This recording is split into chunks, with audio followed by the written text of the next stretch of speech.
La méditation de ce matin pour cette solennité de l'Immaculée Conception nous rappelle que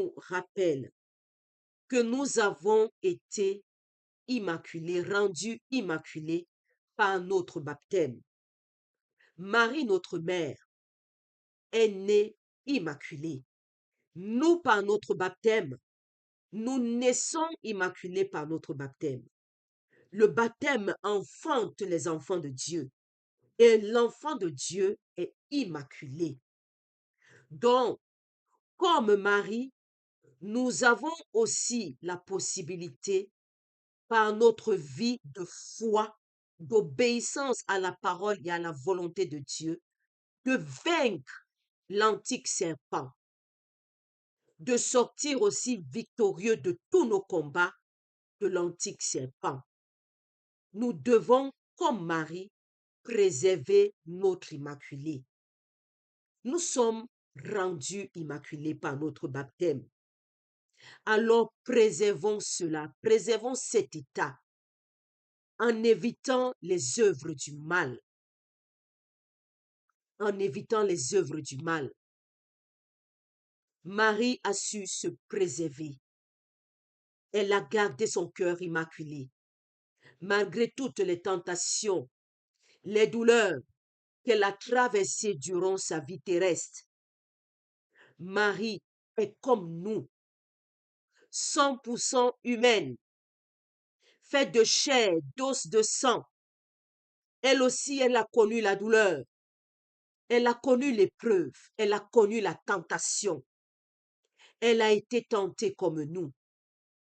Marie est ce modèle parfait que Dieu avait pour l'homme.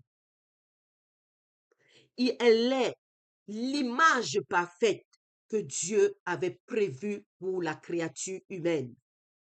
Elle est donc pour nous un modèle par excellence. On peut se dire, Jésus, oui, c'est le Fils de Dieu. Il est vrai Dieu et vrai homme. Mais Marie est homme. À 1000%, elle est faite de chair. Elle a été conçue par Joachim et Anne. Et dans toute la grâce de Dieu, préservée du péché originel. Alors elle est un modèle pour nous. Elle est un modèle par excellence. Nous devons imiter ses vertus. Si nous nous disons enfants de Marie, nous devons refléter les vertus de notre mère. Notre mère est douce, elle est tendre, elle est remplie d'humilité, elle est obéissante aux paroles de Dieu, elle est soumise à la volonté de Dieu, elle est confiante en Dieu, elle a une foi, une confiance en son Dieu inaltérable et inébranlable. Nous devons être comme elle. Nous devons savoir dire oui, comme Marie a su dire oui. Elle a eu un oui de foi et de confiance. Et son oui est resté obéissant jusqu'à la fin. Elle n'a dévié ni à gauche ni à droite. Pourtant, dans sa vie, elle avait beaucoup d'options pour dévier. Elle a mis au monde le Sauveur, le Fils de Dieu. Elle pouvait laisser son cœur s'enorgueillir et se vanter d'être la mère du Fils de Dieu.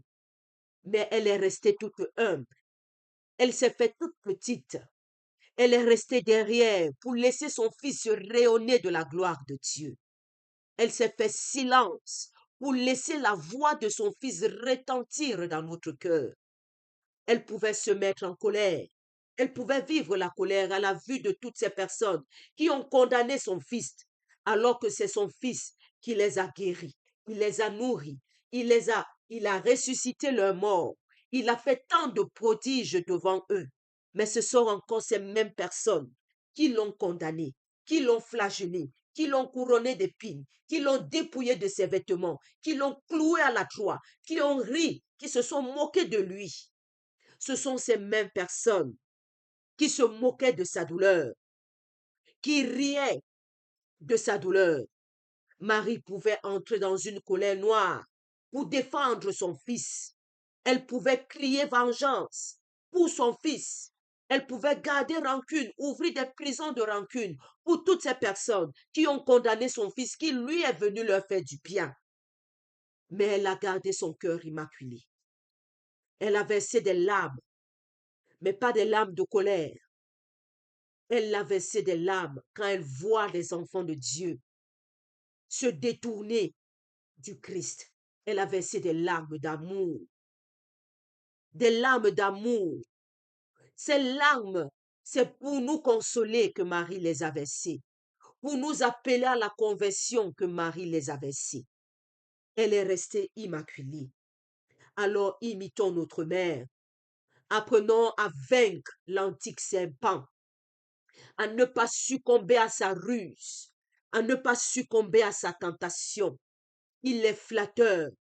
Il apporte des bonnes paroles pour nous séduire, pour nous détourner et nous arracher du chemin qui mène à Dieu, pour nous faire désobéir à ce que Dieu nous a demandé de faire, comme Ève a désobéi à ce que Dieu avait demandé. Il veut nous séduire pour nous pousser à la désobéissance et à l'infidélité. Comme Marie, notre mère, apprenons à résister.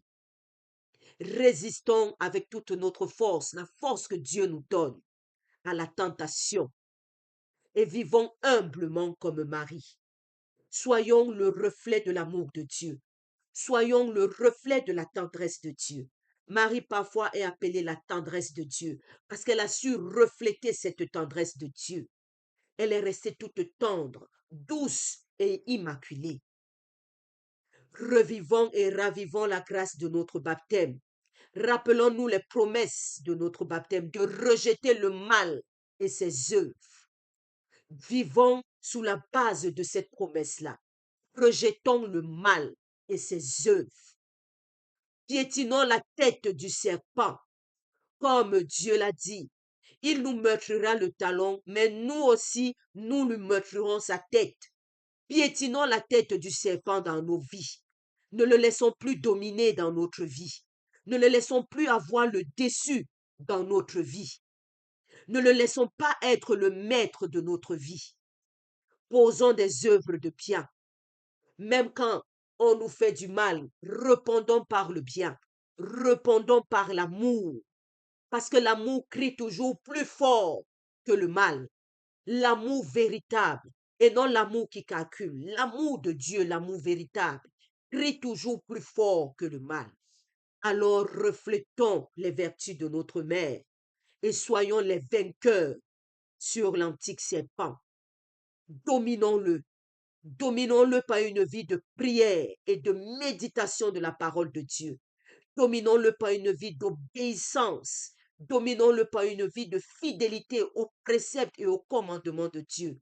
Dominons-le par une vie de foi et de confiance en Dieu. Et comme Marie, mettons-nous au service de Dieu en esprit et en vérité et redisons-le. Disons, adressons cette même prière que Marie l'a fait. Ce fiat de Marie, adressons-le également tous les jours de notre vie à Dieu notre Père. Je suis ta servante. Je suis ton serviteur. Je suis ton enfant. Je suis ta fille. Je suis ton fils. Que tout m'advienne selon ta parole, selon ta volonté. Que le Christ Jésus, que nous attendons, vienne nous aider à aimer sa mère comme lui, il a su l'aimer. Qu'il nous apprenne à l'aimer davantage et la faire aimer de tous les hommes. Loué soit Jésus-Christ, à jamais. Bénissons le nom du Seigneur, nous rendons grâce à Dieu. Amen.